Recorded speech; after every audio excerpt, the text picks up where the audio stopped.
One of the really important questions trying to understand how sustainability impacts organizations is understanding what's the impact of sustainability on corporate behavior and as a result on corporate performance as well.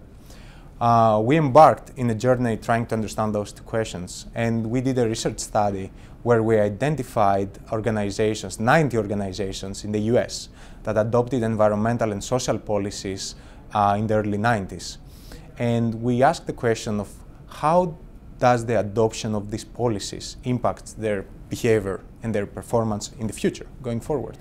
So what we did is we tried to understand how those organizations behave in terms of like their governance structure, what's the time horizon that those organizations adopt, and what are the measurement and disclosure practices in those organizations around environmental and social issues. So what we did is we created a control group of firms in the early 90s as well, that exhibited exactly the same characteristics in terms of performance, in terms of capital structure, in terms of size, in terms of industry that they operate in. And we said, okay, those two groups are exactly the same, except for their sustainability performance. The fact that one group has adopted all these environmental and social policies and the other group hasn't adopted anything. So we asked, one group has this culture of sustainability and the other group just place less importance on those things because they don't adopt those type of policies. And we found the following differences.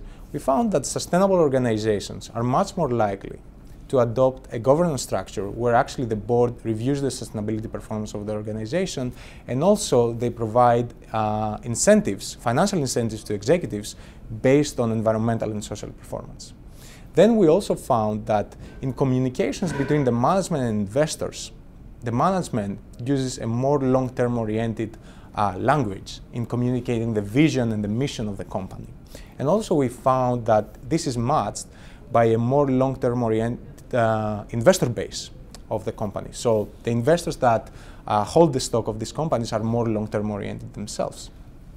And then we looked at measurement practices and we said, are sustainable organizations more likely to measure employee-related risks, customer value generated, and supplier performance on environmental and social metrics? And the answer is yes. They are much more likely to measure things around employee health and safety, and they are much more likely to measure things around the environmental and social performance of their suppliers. What they don't is they don't track measures around customer profitability and customer performance. So measurement practices still, they seem to lack.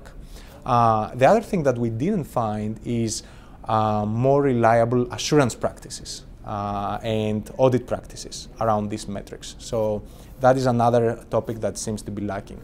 And then after we did all this, we tried to understand the performance implications and found that sustainable organizations outperform over the long term significantly their counterparts. And we found that this outperformance is concentrated in three sectors.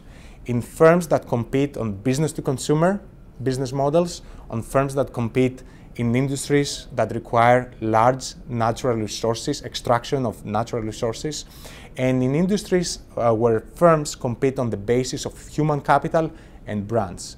And in these sectors, we found that outperformance is more pronounced, and as a result, building a culture of sustainability is probably going to pay off more.